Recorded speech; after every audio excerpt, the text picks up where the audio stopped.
Good morning student, myself Neerajgar, assistant professor political science Nachiketa college. आज का ये मेरा वीडियो बीए थर्ड ईयर के स्टूडेंट्स के लिए है। ये जो टॉपिक है ये फर्स्ट पेपर इंटरनेशनल रिलेशन से लिया गया है, फर्स्ट यूनिट से, जिसमें भारत की विदेश नीति के बारे में, उसके निर्धारक तत्वों के बारे में और उनकी विशेषताओं अन्य चीज़ों का वर्णन किया गया। आज हम जिस विषय में बात करेंगे वह है भारतीय विदेश नीति और उनके निर्धारक तत्व।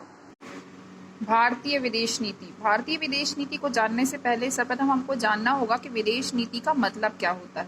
विदेश नीति से मतलब है किसी देश की एक ऐसी नीति या किसी देश की विदेश नीति जिसे विदेशी संबंधों की नीति भी कहा जाता है, अपने राष्ट्रीय हितों की रक्षा करने के लिए और अंतर्राष्ट्रीय संबंधों के वातावरण में अपने लक्ष्यों को प्राप्त करने के लिए राज्य द्वारा चुनी गई स्वाहितकारी रणनीतियों का समूह होती है।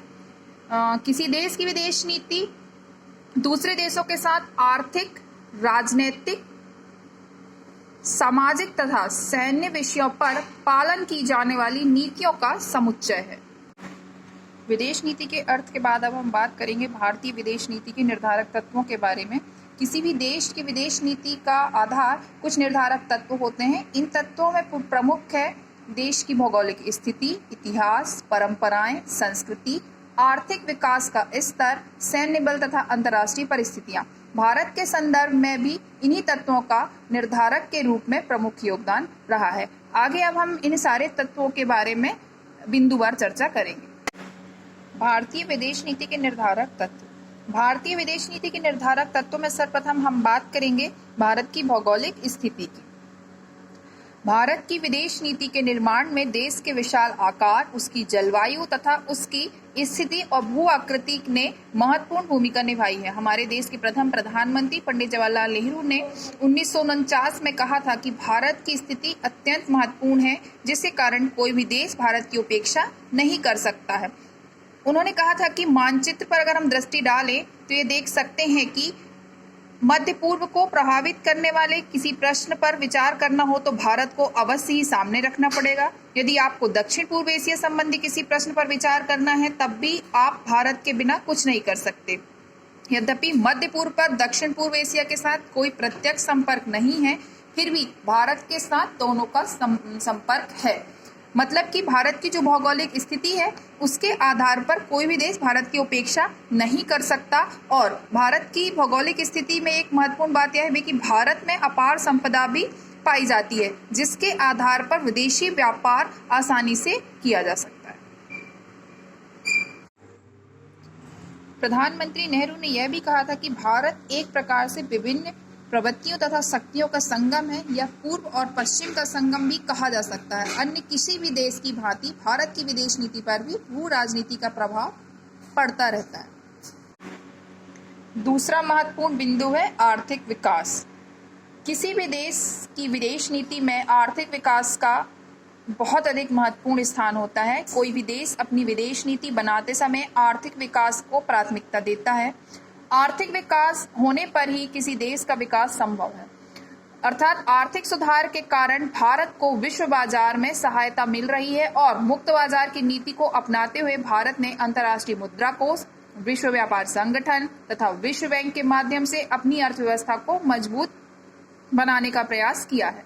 आजादी के बाद भारत ने अपने आर्थिक विकास के लिए यह जरूरी समझा था कि उसे विश्व के सभी राष्ट्रों से व्यापार करने का अवसर मिले। भारत ने अपने औद्योगिक विकास के लिए सभी विकासशील राष्ट्रों जैसे अमेरिका, ब्रिटेन, फ्रांस तथा जापान आदि से अपने अच्छे संबंध बनाए। भारत की विदेश नीति का तीसरा महत्वपूर्ण बिंदु है भारतीय परंपराएं। किसी भी देश की तरह भारत के ऐतिहासिक विकास का विदेश नीति के निर्धारण में योगदान रहा है। भारत ब्रिटिश उपनिवेशवाद और साम्राज्यवाद का शिकार हुआ था, जिसका उत्तर एक हिंसात्मक स्वतंत्रता संग्राम के द्वारा दिया गया। इस आंदोलन का नेतृत्व महात्मा गांधी, पंडित जवाहरलाल नेहरू, सरदार वल्लभ भाई पटेल जैसे दिग्गज नेताओं द्वारा किया गया। उनके व्यक्तित्व और योगदान का प्रभाव निश्चय ही इस विदेश नीति पर पड़ा है। यही नहीं, भारत की प्राचीन सभ्यता और संस्कृति की धरोहर ने भी विदेश नीति के मूल सिद्धांत निश्चय करने में सहायता प्रदान की है। भारत की ऐसी प्राचीन सभ्यता है जिस पर इस देश के लोगों को गर्व है। इसके पीछे शताब्दियों की परंपराएं हैं और बहुमूल्य संस्कृति और सांस्कृतिक धरोहर है। इस सब के होते हुए भारत किसी के पीछे चलने वाले देश की भूमिका कैसे स्वीकार कर सकता था। भारत के पारस्परिक मूल्य हमें वेदों तथा धर्मशास्त्रों जैसे महान ग्रंथों से मिले हैं। साथ ही स्वामी विवेकानंद, गुरुदेव टैगोर और लोकमान्य तिलक तथा महात्मा गांधी जैसे महापुरुषों की कृतियों से भी अनेक मूल्य प्राप्त हुए हैं। जिन 3 महत्वपूर्ण मूल्यों ने भारत की विदेश नीति को रूप दिया है वे है सहनशीलता, साध्य और साधन की बराबरी और अहिंसा। भारतीय विदेश नीति का अगला निर्धारक तत्व है विचारधारा का सार। प्रत्येक राष्ट्र की विदेश नीति का निर्धारण करने में विचारधारा का तत्व बहुत महत्वपूर्ण होता है। सोवियत संघ और संयुक्त राज्य अमेरिका की विदेश नीति में तो यह तत्व सर्वाधिक महत्व देता है। पंचशील के सिद्धांत, अहिंसा, शांति की विचारधारा और स्वतंत्रता बनाए रखने के लिए संघर्ष आदि की विचारधारा ने भारतीय विदेश नीति पर अपनी गहरी छाप छोड़ी है। हमारे राष्ट्र द्वारा अपनाई गई विदेश नीति शांति, प्रेम और अहिंसा के मार्ग को श्रेष्ठ बनाती है। विचारधारा के आधार पर अगर हम बात करें तो भारतीय विचारधारा प्रेम, अहिंसा और शांति को अधिक महत्व देती है। भारतीय विदेश नीति के निर्धारक तत्वों में अगला जो बिंदु है वह है राष्ट्रीय स्वतंत्रता संघर्ष।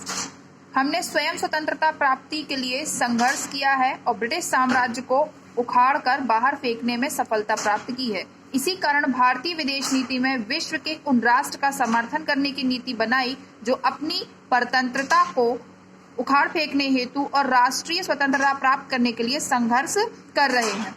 भारत को भी जातीय भेद, रंग भेद आदि कठोर स्थिति से गुजरना पड़ा था। इसलिए भारत चाहता था कि भारत में एक ऐसी विदेश नीति का निर्माण हो जिसमें रंग भेद या जाति भेदभाव जैसी कोई भी समस्या ना हो और उसे पूर्णतः जड़ से समाप्त किया जा सके।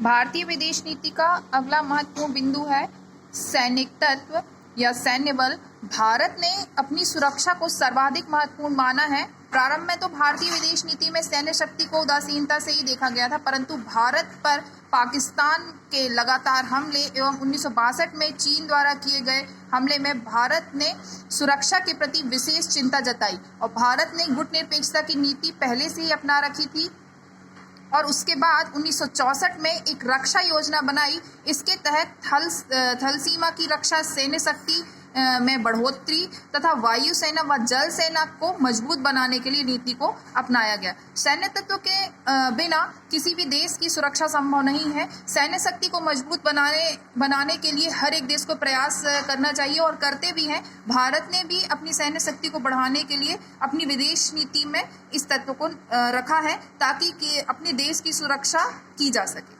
भारतीय विदेश नीति का सबसे महत्वपूर्ण तत्व है गुटनिरपेक्षता की नीति। जैसा कि हम सब जानते हैं कि जब भारत आज़ाद हुआ तो विश्व में 2 ही महान शक्तियां थीं, सोवियत संघ और अमेरिका। उस समय विश्व 2 भागों में बटा हुआ था। वह भारत को आवश्यकता उस समय थी कि भारत उन दोनों गुटों से अलग रहे, वह अपना विकास करे। इसलिए भारत के प्रथम प्रधानमंत्री पंडित जवाहरलाल नेहरू द्वारा गुटनिरपेक्षता की नीति को अपनाया गया और विदेश नीति में उसे शामिल किया गया।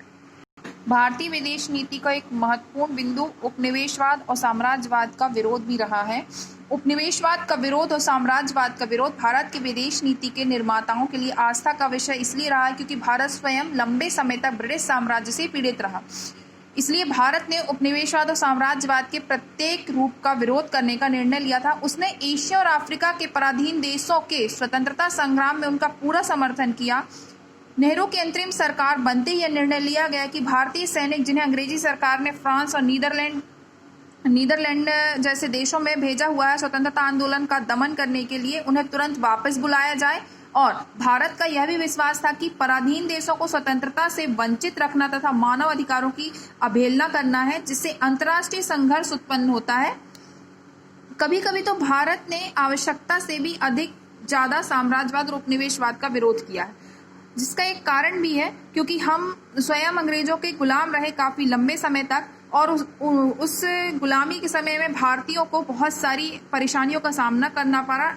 जिसके कारण उपनिवेशवाद और साम्राज्यवाद का विरोध भारतीय विदेश नीति का प्रमुख तत्व बना। भारतीय विदेश नीति के प्रमुख निर्धारक तत्वों में से एक है विश्व में शांति बनाए रखना। विश्व में शांति बनाए रखना भी भारत की विदेश नीति का महत्वपूर्ण तत्व है। इस बात पर भी भारतीय विदेश नीति ने बहुत अधिक बल दिया है। भारत हमेशा से ही संपूर्ण विश्व में शांति को बनाए रखने का पक्षधर रहा है। साथ ही भारत सभी देशों के साथ सहयोग बनाने की भी बात करता है। भारतीय विदेश नीति वासुदेव कुटुंबकम की भावना से ओतप्रोत रही है।